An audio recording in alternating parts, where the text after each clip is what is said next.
distribution de nos livres, il faut quand même tout de suite comprendre que le numérique ne s'adressera pas forcément à tous les types d'ouvrages et que l'éditeur va devoir choisir à un moment donné si ça vaut la peine de placer oui ou non tel ouvrage en version numérique et même d'en faire la promotion en utilisant les nouveaux canaux numériques. Rapidement, faire un petit peu l'historique de ce qu'on a fait. Ça fait peut-être 2 ans et demi, 3 ans qu'on offre, qu'on travaille nos fichiers PDF parce qu'on offre sur notre site internet la possibilité de rechercher à l'intérieur de nos livres, finalement comme complément aux index qu'on peut publier dans les bouquins, un petit peu à la façon qu'offre le site de Google, Google Book Search. Donc sur notre site, on offre aussi cette possibilité-là. C'est vraiment techniquement très simple à faire pour autant qu'on ait un PDF à indexer. Et donc c'est à partir de là qu'on a commencé à garder et puis à se donner une structure pour conserver nos fichiers PDF de façon plus systématique.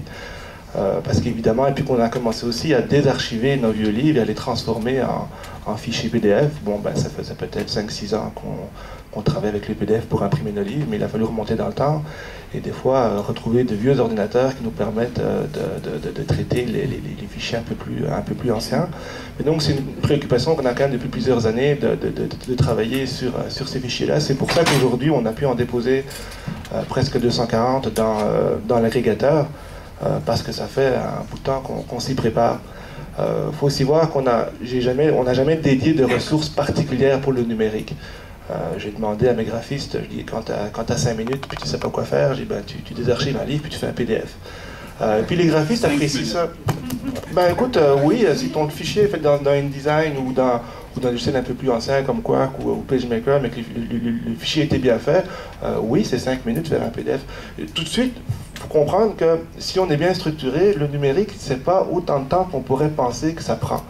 C'est sûr que quand on part, il faut consacrer beaucoup de temps à comprendre comment ça fonctionne, à essayer, et puis à faire des erreurs et à recommencer.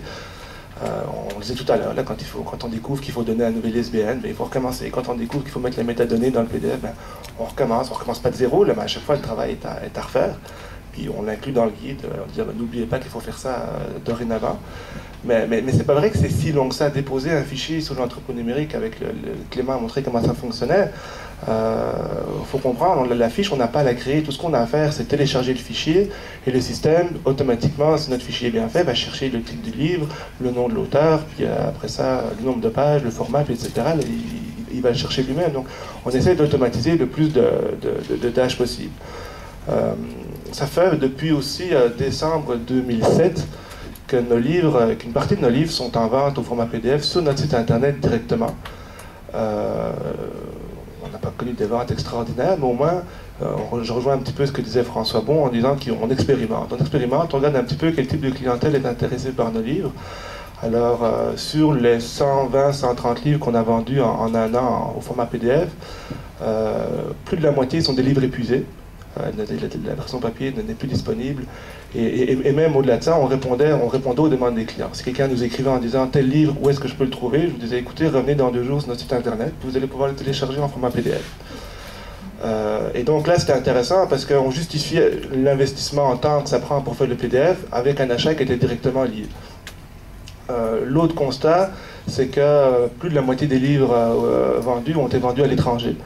Un peu partout dans le monde, donc ce sont des ventes qu'on n'aurait pas fait autrement. Sur la même idée, depuis l'ouverture de Joly.ca à la fin du mois d'août, j'ai reçu un courriel cette semaine de quelqu'un qui me disait qu'il venait de découvrir la maison d'édition et ce qu'on faisait, il était très content. Puis là, il m'expliquait qu'il avait sa tablette, etc. Mais ça, c'est juste pour dire que donc, grâce au numérique, j'ai réussi à trouver un nouveau lecteur. Et que donc, moi, je vois plus des perspectives d'ouverture de nouveaux marchés que de glissement de notre marché qu'on connaît vers le numérique. Là. Il y a plus, je pense, d'ouverture et de possibilité de créer un nouveau marché chez nous, mais aussi une formidable opportunité pour aller pour l'exportation et pour aller à l'étranger. Pour terminer rapidement, c'est ça. Donc vous avez vu, on a 240 titres aujourd'hui dans l'agrégateur.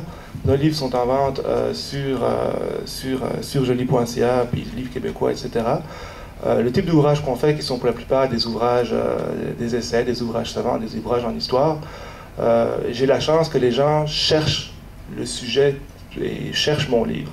On sait que ce n'est pas le cas pour bien des livres, il faut découvrir le livre aux gens.